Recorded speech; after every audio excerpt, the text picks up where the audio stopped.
ये जो ईडी द्वारा आपको केस सौंपा गया, ये आपके लिए कितना चुनौतीपूर्ण रहा है? जो घोटाला था वो था कोयला स्कैम यानी कोल घोटाला। वहाँ से सारे बड़े घोटालों के इन्वेस्टिगेशन जो ईडी कर रही है उसकी शुरुआत हुई थी। इस समय कांग्रेस की सरकार थी, आपको बराबर धमकियां आ रही थी, इन बातों में कितनी सच्चाई है? क्योंकि इन सारे घोटालों में, चाहे वो कोयला घोटाला हो, चाहे वो लेकर घोटाला हो, चाहे वो महादेव हो और चाहे वो डीएमएफ हो, इसमें सारे बड़े लोग शामिल थे और इन्वेस्टिगेटिंग एजेंसीज के पास में पावर जो दिए गए हैं वो within the four corners of PMLA. हर वो चीज जो घोटाले के दायरे में आती है वो ईडी के जांच दायरे में खुद ब खुद आ जाती है। जो अरेस्टिंग हुई थी उसमें प्रमुख जो थे वो अनवर ढेबर वगैरह थे, लेकिन फिर धीरे धीरे ये समझ में आया कि इन्वेस्टिगेशन के दौरान में समझ में आया कि भाई इसमें तो आबकारी मंत्री भी शामिल हैं, लोग जमानत के लिए प्रेयर कर रहे हैं, नाना प्रकार के application supreme court high courts में लगा रहे हैं, तो आपका कानून लचीला नहीं होना चाहिए, थोड़ा सा सख्त होना चाहिए। तो आपके जहन में एक बार के लिए भी ये आया कि ये सीधा सीधा राजनीतिक और प्रशासनिक मामला है, कैसे हैंडल किया जाएगा? क्या एक बार भी आपके जहन में थोड़ी सी भी घबराहट आई?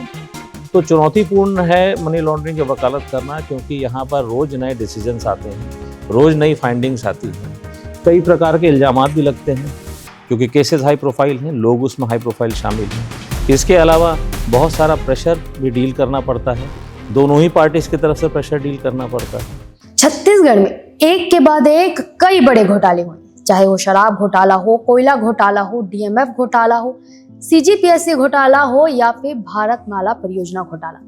एक के बाद ये घोटाले होते चले गए, जिसने छत्तीसगढ़ राज्य के साथ साथ केंद्र सरकार तक के पूरे सिस्टम को हिला कर रख दिया। इस हाई प्रोफाइल केस में ईडी ने जिसको कानूनी मोर्चा संभालने का काम दिया, वो नाम इन सभी में सबसे ज्यादा हाईलाइट रहा और वो नाम है सौरभ पांडे का, जो कि बकायदा ईडी के वकील के तौर पर इन सारे केसों को देख रहे हैं। आज हम उन्हीं के साथ जुड़े हैं, हमारे साथ मौजूद है ईडी के वकील मिस्टर सौरभ पांडे। सर, आपका बहुत बहुत स्वागत है हमारे कार्यक्रम में और हमारे साथ जुड़ने के लिए आपका बहुत बहुत धन्यवाद। Thank you. तो इनके साथ हम इस कार्यक्रम की शुरुआत करेंगे बिना किसी भी सवाल को घुमाए, सीधा और बेबाक तरीके से। सर, सबसे पहला सवाल करेंगे कि छत्तीसगढ़ में जो शराब घोटाला हुआ, कोयला घोटाला हुआ, डीएमएफ घोटाला या फिर भारतमाला सीजीपीएससी घोटाला, इन सारे घोटालों की जांच चल रही है और ये जांच का केस आपको दिया गया। ये जो ईडी द्वारा आपको केस सौंपा गया, ये आपके लिए कितना चुनौतीपूर्ण रहा है? देखिए, यहाँ जब इन्वेस्टिगेशन स्टार्ट हुआ, सबसे पहले जो घोटाला था वो था कोयला स्कैम यानी कोल घोटाला। वहाँ से सारे बड़े घोटालों के इन्वेस्टिगेशन जो ईडी कर रही है उसकी शुरुआत हुई थी। और एक इम्पॉर्टेंट बात यह है कि जो ईडी का इन्वेस्टिगेशन है यानी investigation under prevention of money laundering act, वो तभी प्रारंभ हो सकता है जब उससे रिलेटेड एक एफआईआर किसी स्टेट पुलिस ने दर्ज करके रखी हो या किसी दूसरी एजेंसी ने उसमें एक कंप्लेंट केस फाइल करके रखा हो।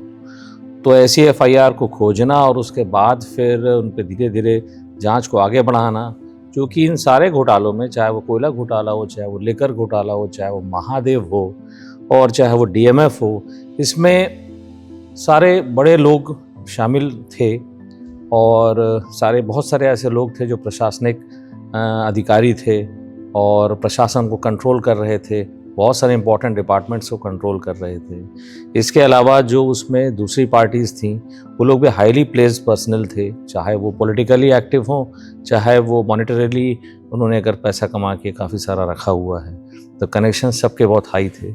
तो शुरुआती दौर में तो बहुत ज़्यादा इसमें कोई दिक्कत नहीं आई, क्योंकि prevention of money laundering act से रिलेटेड जो मुकदमे हैं और जो से रिलेटेड कार्रवाइयाँ हैं वो छत्तीसगढ़ राज्य में विगत 2015 से प्रारंभ है और 2015 से 14 से इनफैक्ट कहा जाए तो मैं इन मामलों को देख रहा हूँ। तो प्रोफेशनली तो मुझे कोई दिक्कत नहीं आई और इतने बड़े हाई प्रोफाइल मामले पहले कभी नहीं थे। थोड़ा सा उसमें समय का डेडिकेशन और क्या कहते हैं, जो भी मेरे सामने जो भी एडवोकेट्स अपीयर हुए वो हाईली एक्सपीरियंस लॉयर्स थे, ज़्यादातर सीनियर एडवोकेट से या तो सुप्रीम कोर्ट से या डिफरेंट हाई कोर्ट से। वो एक उनको टैकल करना, तो उनके बराबर आपको मैच करना पड़ेगा नॉलेज को और साथ ही साथ जो लेटेस्ट चल रहा है मनी लॉन्ड्रिंग एक्ट में उसको, वो एक कम्बरसम रहा। सर, ये जो घोटाले हुए, जब इनका जांच शुरू हुआ और ईडी ने आपको जवाबदारी दी, आपको लगातार ऐसा सुनने में भी आया था कि धमकियां आनी शुरू हो गई थी विपक्ष की तरफ से। उस समय कांग्रेस की सरकार थी, आपको बराबर धमकियां आ रही थी। इन बातों में कितनी सच्चाई है और इसने आपको मानसिक तौर पर कितनी चुनौतियां सामना करने के लिए और भी ज़्यादा ताकत दी? देखिए, जहाँ तक रहा सवाल मानसिक तौर पर चुनौतियों का सामना करने का, तो चूँकि मैं एक प्रोफेशनल लॉयर हूँ, मेरा काम ही है चुनौतीपूर्ण मामलों को डील करना।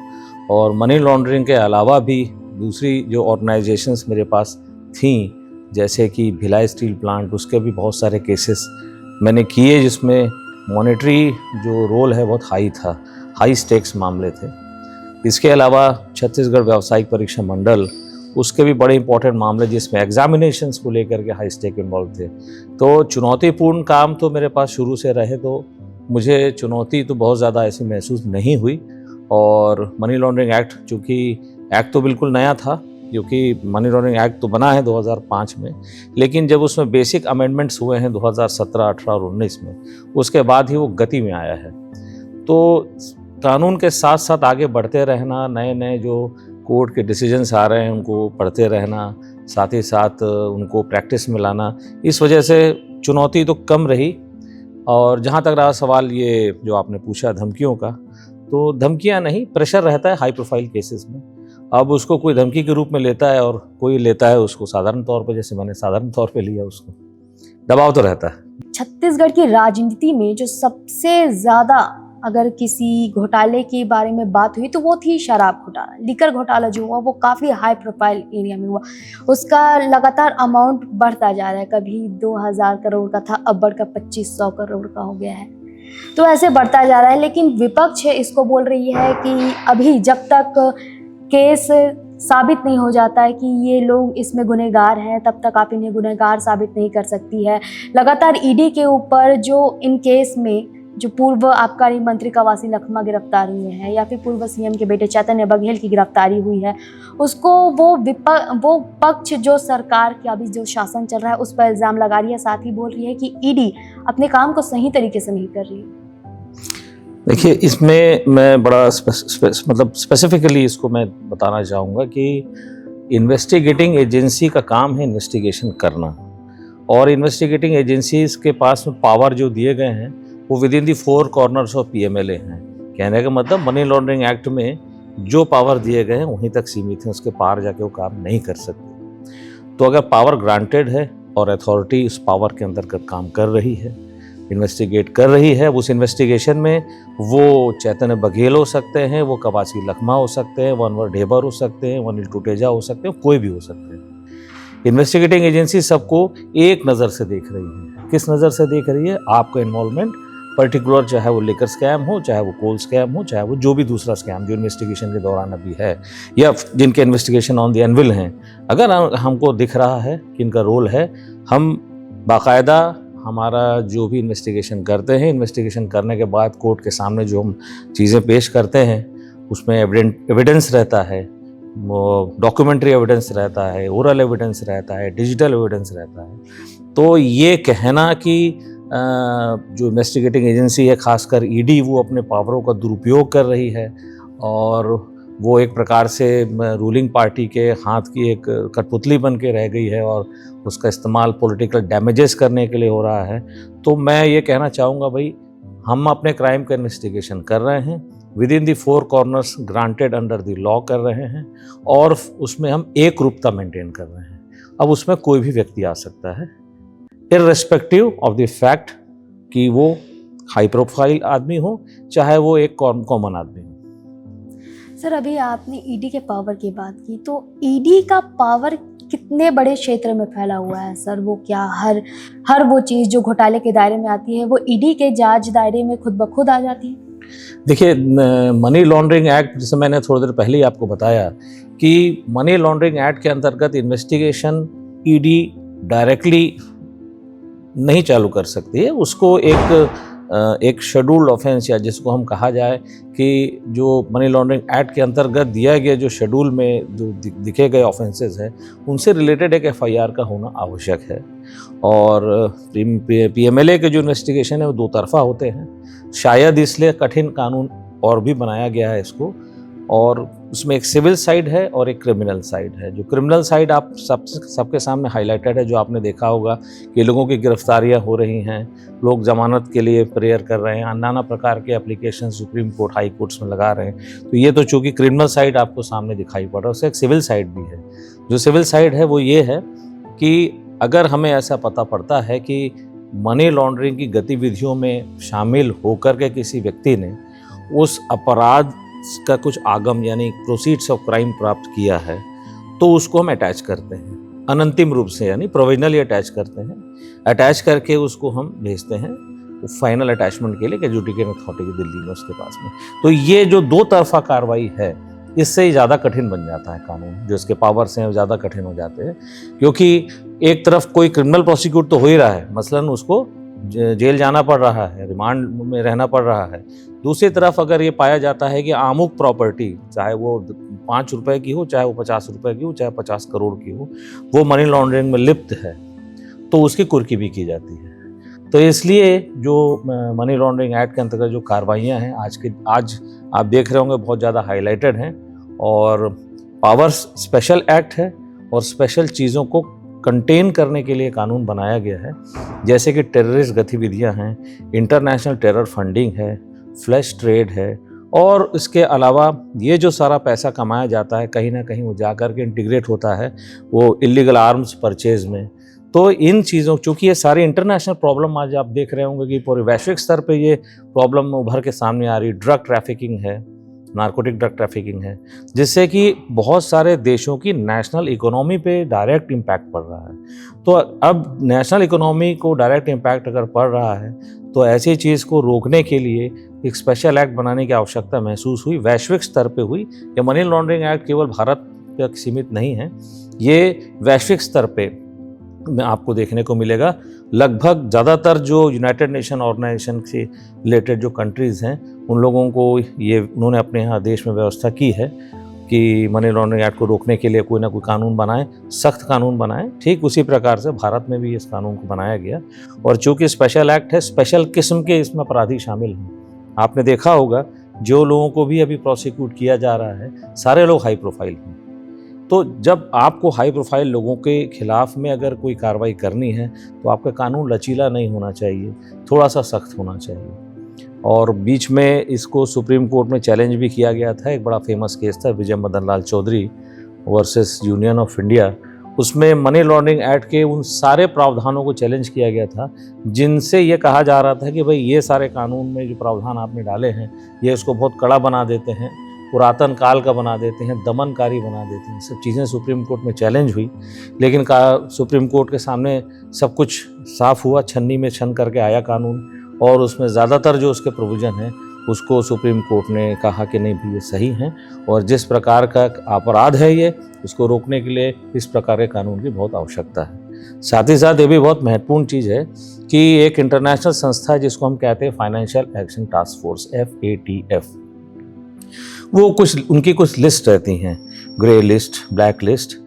तो अगर आपकी कंट्री में अगर मनी लॉन्ड्रिंग को कर्ब नहीं किया, यानी इसको रोकने का प्रयास नहीं किया, या आपका कानून लचीला है जिसमें लोग फंस तो जा रहे हैं लेकिन आसानी से छूट जा रहे हैं, अगर आपका कानून ऐसा है, तो FATF फिर आपको रैंकिंग देता है, और रैंकिंग के अनुसार अगर ब्लैक लिस्ट में कोई कंट्री चली जाती है, तो बहुत सारा जो इंटरनेशनल व्यापार है और बहुत सारे इंटरनेशनल रिलेशंस है उसमें उसका फ़र्क पड़ता है। जैसे कुछ दिन पहले मसलन पिछले साल पाकिस्तान के यहाँ जो गतिविधियाँ हो रही थी, जो अनकंट्रोल्ड आपके टेररिज्म एक्टिविटीज़ चल रही थी या टेरर फंडिंग एक्टिविटीज़ चल रही थी, तो उस वजह से वो ब्लैक लिस्ट में उसको डालने वाले थे, लेकिन फिर बाद में चाइना ने अपना वीटो पावर का इस्तेमाल करके उसको ग्रे लिस्ट में रखा।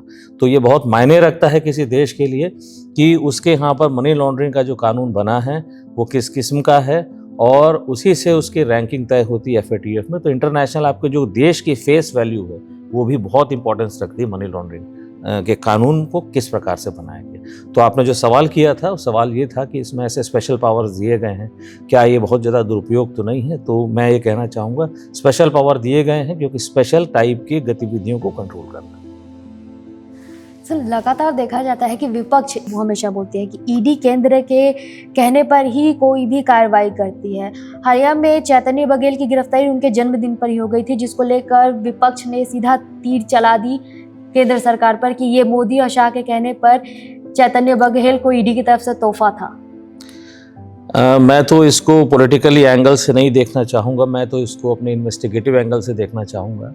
और मैं ये भी बताना चाहूँगा कि चैतन्य बघेल की जो गिरफ्तारी है उसके पूर्व में भी उनके घर में टीम जा चुकी और वहाँ पर सर्च की कार्रवाई कर चुकी। ऐसा नहीं है कि सीधे सीधे आप किसी एक कोई दिन आपने चुनाव किया और दबाव बनाने के लिए किसी एक पर्टिकुलर जगह चुनाव करके जाके गिरफ्तारी की गई, ऐसा नहीं है। क्योंकि उसके पूर्व में भी जो इन्वेस्टिगेशन चल रहा था और उसके मद्देनज़र कार्रवाई की गई थी। और देखिए, मनी लॉन्ड्रिंग एक्ट में जो अरेस्ट है और जो पुलिस के जो अरेस्ट दिए गई है उसमें बहुत बड़ा फ़र्क है।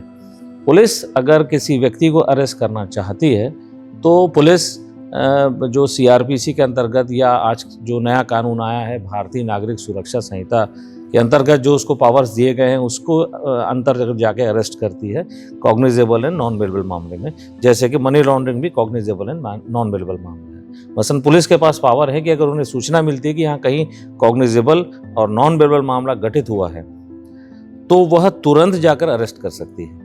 जैसे कि हम उदाहरण दें कि पुलिस को पता पड़ा कि यहाँ डकैती हुई है या डकैती की योजना बन रही है, यहाँ पर हत्या हुई है और हत्या में आमुक व्यक्ति जो है लिप्त है, तो तुरंत गिरफ्तार कर सकती है। लेकिन मनी लॉन्ड्रिंग एक्ट में जो अरेस्ट होती है वो सेक्शन 19 धारा 19 से गवर्न होती हैं।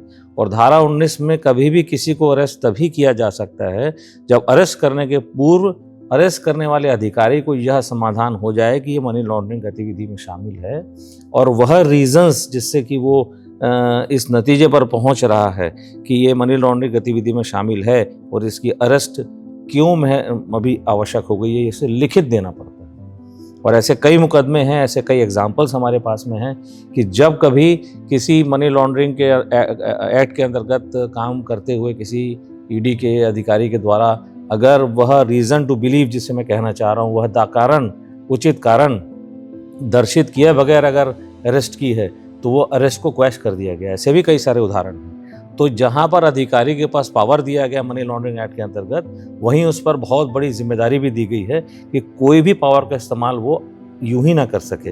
तो सेक्शन 19 के अंतर्गत अरेस्ट करने के पूर्व आपको सेक्शन 19 की जो इम्पोर्टेंट कंडीशंस है उसको सेटिस्फाई करना पड़ता है, जिसमें सबसे बड़ी कंडीशन है कि मेरे पास ऐसे सबूत इकट्ठा हो चुके हैं जो ये इंगित कर रहे हैं कि अमुक व्यक्ति जो है वो मनी लॉन्ड्रिंग गतिविधि में शामिल है और प्रोसीड्स ऑफ क्राइम का धारण कर रहा है। तो चैतन्य बघेल की अरेस्ट हो चाहे और भी किसी व्यक्ति की अरेस्ट हो, सारी अरेस्ट में हमने इस चीज़ का पालन किया है और ये सब चीज़ें चैलेंज भी हुई हैं कोर्टों में जाकर के। ऐसा नहीं है कि मामले हाई कोर्ट्स में चैलेंज नहीं हुए और हाई कोर्ट्स ने हमारी अरेस्ट को गलत नहीं बताया है। तो ये किसी ने किसी को तोहफा दिया, ये ऐसी कोई बात नहीं है। देखिए, पॉलिटिकल जो लोग हैं वो लोग किसी इन्वेस्टिगेटिंग एजेंसी के एक्शन को जरूर पॉलिटिकली मोटिवेटेड सोच करके प्रोजेक्ट कर सकते हैं, क्योंकि ये उनका अपना पॉलिटिकल मोटिव हो सकता है। लेकिन अगर एज ए इन्वेस्टिगेटिंग एजेंसी के स्पेशल पब्लिक प्रोसिक्यूटर के रूप में आप मुझसे ये सवाल पूछ रही हैं तो मैं ये कहूँगा कि ये बिल्कुल गलत है और बेमानी है। और अगर किसी भी अधिकारी या किसी भी अथॉरिटी ने कभी कोई गलती की है तो बाकायदा कोर्ट ने इंटरफेयर किया है और उसको डिमोलिश भी किया है। मसलन हमारे केसेस में अभी वर्तमान में नहीं हुआ है, यानी हम जो कार्रवाई कर रहे हैं वो within the four corners of law ही कर रहे हैं, पावर का दुरुपयोग नहीं कर रहे हैं। सर, इन केसों को लेकर सुप्रीम कोर्ट और हाई कोर्ट ने एक समय सीमा निर्धारित कर दी है कि इस समय सीमा के अंदर आपको केस को सही तरीके से डिस्क्लोज करना होगा या फिर जो भी लोग हैं उनको आपराधिक आपको साबित करना होगा। क्या उस दिशा में कितना काम चल रहा है? क्या तय समय सीमा के अंदर ये काम हो जाएगा? जो सुप्रीम कोर्ट ने बाकायदा ये जो इन्वेस्टिगेशन चल रहा है लिकर स्कैम में, चूँकि ये इन्वेस्टिगेशन में बहुत सारे लोग शामिल हैं और बहुत सारा पैसा इन्वॉल्व है, और जैसे जैसे इन्वेस्टिगेशन आगे बढ़ रहा है नए नए लोगों का उसमें रोल दिखाई पड़ रहा है। जैसे आपने देखा होगा शुरुआत में जो अरेस्टिंग हुई थी उसमें प्रमुख जो थे वो अनवर ढेबर वगैरह थे, लेकिन फिर धीरे धीरे ये समझ में आया कि इन्वेस्टिगेशन के दौरान में समझ में आया कि भाई इसमें तो आबकारी मंत्री भी शामिल हैं। फिर समझ में आया कि नहीं भाई इसमें चैतन्य बघेल की भी संलिप्तता दिखाई पड़ रही है। फिर समझ में आया कि उसमें अन्य भी लोग जो हैं उन्होंने अपना रोल प्ले किया हुआ है। तो इन्वेस्टिगेशन में जैसे जैसे हम प्रोसीड कर रहे हैं वैसे वैसे हमको नई नई जानकारी प्राप्त हो रही थी और हम लोगों को इम्प्लीट कर रहे थे। लेकिन सुप्रीम कोर्ट के सामने हर बार ये बहस जरूर होती थी कि लोगों को अनिश्चित काल के लिए जेल में नहीं रखा जा सकता, और इन सभी लोगों को जो अरेस्ट हुए हैं इनको काफ़ी समय हो गया है जेल में, और जो कोर्ट में है वो जो ट्रायल कोर्ट है यानी जो स्पेशल कोर्ट है मनी लॉन्ड्रिंग का, उसमें ट्रायल में कोई प्रोग्रेस दिखाई नहीं पड़ रही है, और ट्रायल में प्रोग्रेस नहीं है तो कितने दिन तक इनको आप जेल में रखेंगे। ये तो जो सज़ा है पूरी सज़ा बगैर ट्रायल के थोड़ी काटवा दी जाएगी, इस प्रकार के तर्क इन सभी लोगों की तरफ से सुप्रीम कोर्ट में जाते रहे हैं। और साथ ही साथ एंटी करप्शन ब्यूरो ने भी जो है शराब स्कैम में अपना इन्वेस्टिगेशन जारी रखा हुआ है। तो दोनों ही एजेंसीज को सुप्रीम कोर्ट ने इसलिए यह निर्देश दिए थे कि आप लोग 3 महीने के अंदर दोनों ही लोग अपने इन्वेस्टिगेशन को क्लोज करें और ट्रायल ताकि आगे बढ़े, ताकि क्या कहते हैं केस में कुछ प्रोग्रेस दिखाई पड़े। तो अभी 3 महीने के समय में हमने हमारे इन्वेस्टिगेशन को लगभग हम क्लोज करने की स्थिति में आए हैं। और जहाँ तक रहा एंटी करप्शन ब्यूरो का सवाल, तो अभी केस सुप्रीम कोर्ट में लिस्ट हुआ था चैतन्य बघेल का, वहाँ पर एंटी करप्शन ब्यूरो ने अभी फरवरी तक का और समय मांगा है अपने इन्वेस्टिगेशन क्लोज करने का। तो हमें आशा है कि हम लोग अपने इन्वेस्टिगेशन को जल्द ही क्लोज करेंगे और कोर्ट में फिर ट्रायल को आगे बढ़ाएंगे। सर, ईडी के वकील के तौर पर ईडी की तरफ से केस लड़ना, उसकी जटिलता और संवेदनशीलता एक अलग ही लेवल पर रहती है, तो वो आपके लिए कितना चुनौतीपूर्ण रहता है? मैंने जैसे आपको बताया कि जो prevention of money laundering act है ये बड़ा गतिमान है वर्तमान में। गतिमान इसलिए मैं कहूँगा कि यह लॉ सेटल नहीं हुआ है और इसमें रोज़ नया कुछ ना कुछ हो रहा है। जैसा मैंने आपको बताया कि इसमें गति जो है वो कानून तो बना था, बहुत पहले से बना हुआ था, लेकिन इसमें गति जो आप देख रही होंगी वो आई है 2016, 17, 18 और 19 के आसपास जो अमेंडमेंट हुए हैं उनके पश्चात इसमें गति आई है। और जैसे पुराने कानून में कुछ और प्रावधान थे, नए कानून में कुछ नए प्रावधान आए, यानी अमेंडमेंट के द्वारा कुछ नई चीज़ों को जोड़ा गया, कुछ पुरानी चीज़ों को हटाया गया। उसके बाद बहुत सारे मुकदमे जो हैं वो सुप्रीम कोर्ट में और अन्य हाई कोर्ट्स में चैलेंज होते हुए आए। कई कार्रवाइयाँ जो मनी लॉन्ड्रिंग अधिकारियों ने करी वो चैलेंज होकर आई। तो कई सारे उसमें लीगल ओपिनियंस आई, कई सारे उसमें इंटरप्रिटेशंस आए कि नहीं भाई ये जो कानूनी कार्रवाई की गई है इसका विश्लेषण करने के पश्चात यह पाया जाता है। और कई सारे दृष्टांत आए, जैसे कि बड़ा एक इम्पॉर्टेंट केस था, निकेश ताराचंद शाह का केस था जो कि आया था 2017 में। और मनी लॉन्ड्रिंग एक्ट में जो सबसे मैं कहूँ जो सबसे कठिन धारा है वो है धारा 45, जो कि जमानत से संबंधित है, और उसके जो सख्त प्रावधान हैं उसकी वजह से ही मनी लॉन्ड्रिंग के केसेस में लोगों की जमानत जो है थोड़ी कठिन हो जाती है। तो 2017 में सुप्रीम कोर्ट ने ये फैसला दिया था कि जो धारा 45 है मनी लॉन्ड्रिंग एक्ट की, उसके वो प्रावधान जिसमें ये कहा गया है कि जो न्यायाधीश जो बेल एप्लीकेशन को डील कर रहा है वो बेल पे तभी छोड़ेगा किसी अभियुक्त को जब उसे यह समाधान हो जाए कि वो प्रथम दृष्टया मनी लॉन्ड्रिंग गतिविधि में शामिल नहीं है और जमानत का लाभ देने के पश्चात भी ये गतिविधियों में दोबारा से लिप्त नहीं रहेगा। ये कंडीशन बड़ी स्ट्रिंजेंट थी और इसको सुप्रीम कोर्ट ने यह माना था उस ज़माने में कि नहीं भाई ये जो है हमारे संवैधानिक प्रिंसिपल्स के विरोध में है और उसको खारिज कर दिया था। लेकिन 2019 में मनी लॉन्ड्रिंग एक्ट में वही जो पुनर्जागरण हुआ धारा 45 की, उस कठिन धारा का, लेकिन कुछ अमेंडमेंट्स के द्वारा कुछ उसमें अमेंडमेंट किए गए। ये बात आज भी लेकिन वहीं खड़ी है कि जमानत जो है वो कठिन है यहाँ पर। तो चुनौतीपूर्ण है मनी लॉन्ड्रिंग की वकालत करना, क्योंकि यहाँ पर रोज़ नए डिसीजंस आते हैं, रोज़ नई फाइंडिंग्स आती हैं।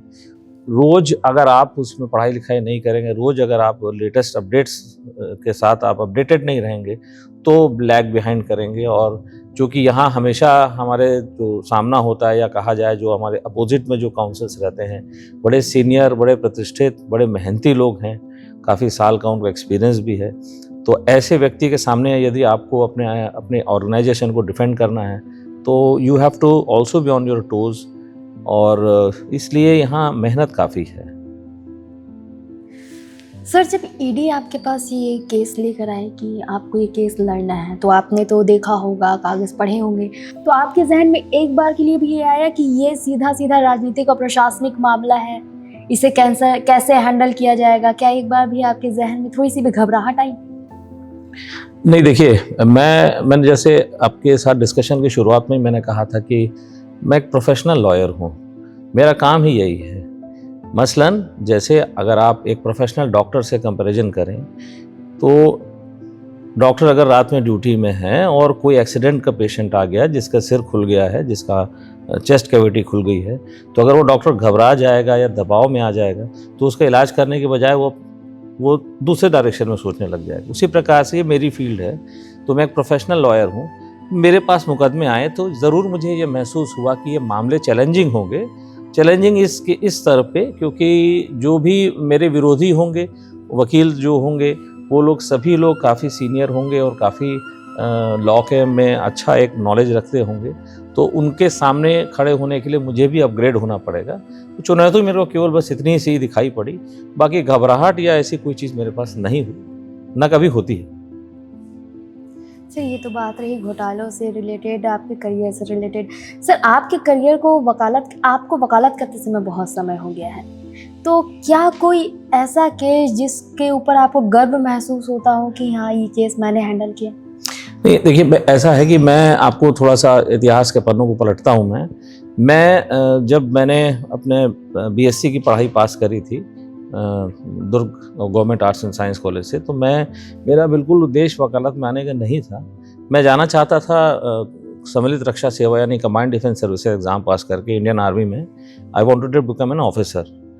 लेकिन ठीक है, मैंने यूपीएससी का एग्ज़ाम दिया, उसमें मेरा सिलेक्शन भी हुआ, रिटर्न वगैरह पास किया।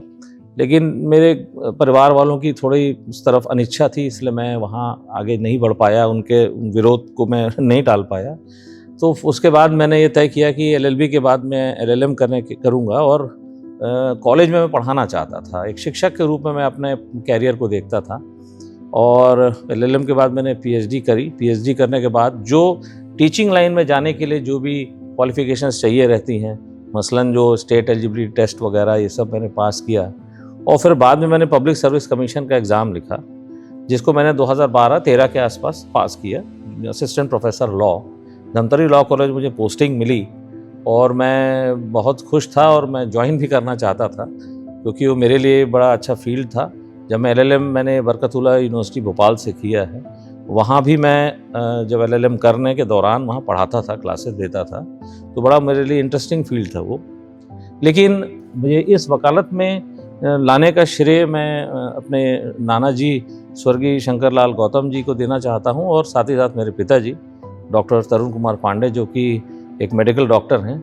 इन दो लोगों ने मुझे काफ़ी संबल दिया, और इन्होंने मेरे को ये समझने पर मजबूर किया कि टीचिंग से ज़्यादा बेहतर मेरे लिए ये वकालत की फील्ड है।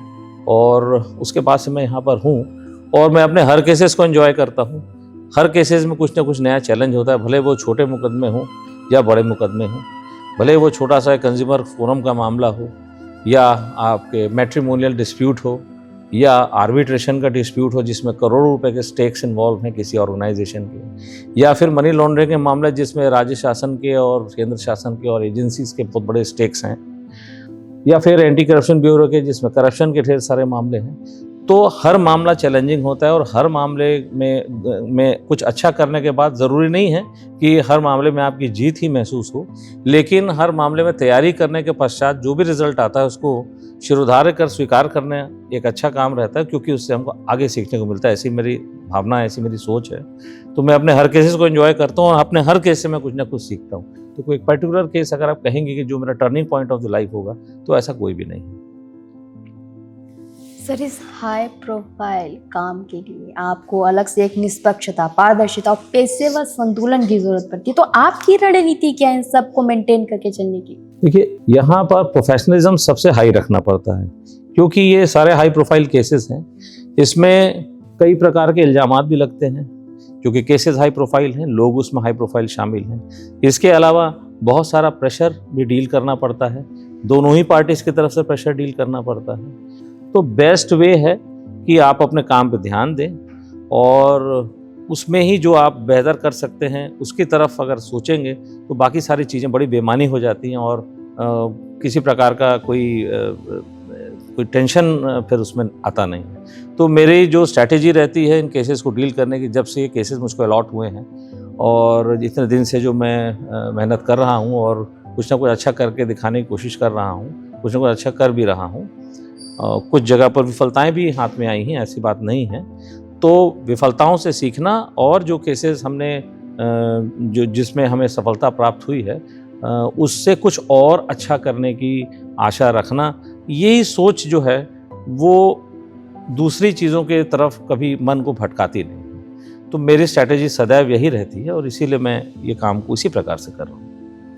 सर, हाल ही में आपने स्टेट लॉ ऑफिसर का पोस्ट ज्वाइन किया है, ये आपके लिए कितना उत्सुकता भरा और चुनौतीपूर्ण रहा है? ये शुरुआत में तो मनी लॉन्ड्रिंग एक्ट के अंतर्गत जो इन्फोर्समेंट डायरेक्टरेट है उसी का मैं स्पेशल पब्लिक प्रोसिक्यूटर था, लेकिन कालांतर में 2024 में मुझको डेप्यूटी एडवोकेट जनरल की भी जिम्मेदारी साथ में सौंपी गई और साथ ही साथ स्टेट की जो इकोनॉमिक ऑफेंसेस विंग है और एंटी करप्शन ब्यूरो है उसका भी स्पेशल पब्लिक प्रोसिक्यूटर मेरे को अपॉइंट किया गया। तो ये जो 3 अलग चीज़ें हैं जो मेरे पास में आई, इसने मुझे मेरे काम में और ज़्यादा मशगूल कर दिया हुआ है।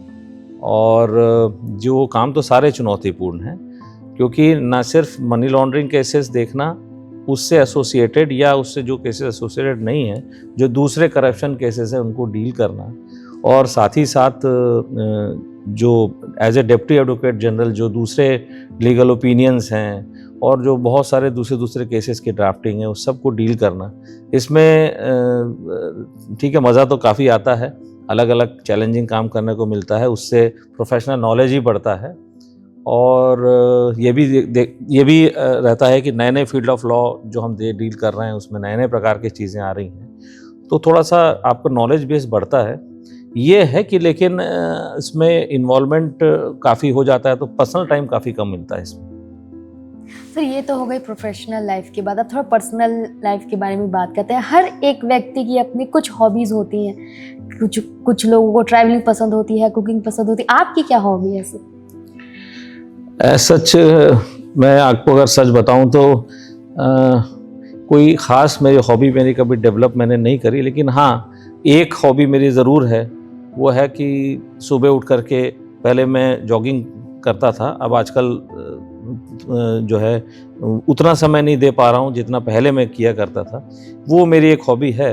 उससे क्या बड़ा माइंड फ्रेश रहता है और दिन में दूसरे जो काम हमको करने हैं उसमें थोड़ा सा एकाग्रता जो है वो थोड़ा ज़्यादा मेंटेन रहती है। तो वो मेरे एक कहेंगे तो मेरी एक हॉबी है। इसके अलावा दूसरी हॉबी मेरी न्यूज़पेपर पढ़ना और जो नए जजमेंट्स आ रहे हैं इस पे फोकस करना, क्योंकि अभी मेरा काम वही है। तो और पढ़ने की हॉबी शुरू से रही, जैसा मैंने आपको बताया कि मैं शुरुआत से ही टीचिंग प्रोफेशन में जाने में इंटरेस्ट रखता था। तो न्यूज़पेपर्स और जो लेटेस्ट लॉ जर्नल्स वगैरह हैं या जो लेटेस्ट डेवलपमेंट आ रहे हैं उसमें अपना ध्यान को फोकस करना, ये मेरी हॉबियाँ हैं कुछ। जी सर, हमारे साथ जुड़ने के लिए और तमाम जानकारियों के लिए आपका बहुत बहुत धन्यवाद।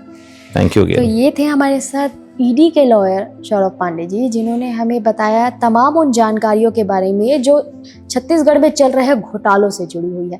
ईडी की भूमिका क्या है और ईडी का काम कितना चुनौतीपूर्ण रहा है। अब विपक्ष इस पर हमलावर हो, पक्ष इसके साथ हो, ईडी अपना काम लगातार कर रही है और उसी काम को छत्तीसगढ़ में कानूनी तौर पर संभालने का काम कर रहे हैं सौरभ पांडे जी। ऐसी ही शख्सियत से मिलने के लिए और उनसे जुड़ी जानकारी के लिए जुड़े रहें निशानेबाज के साथ। नमस्कार।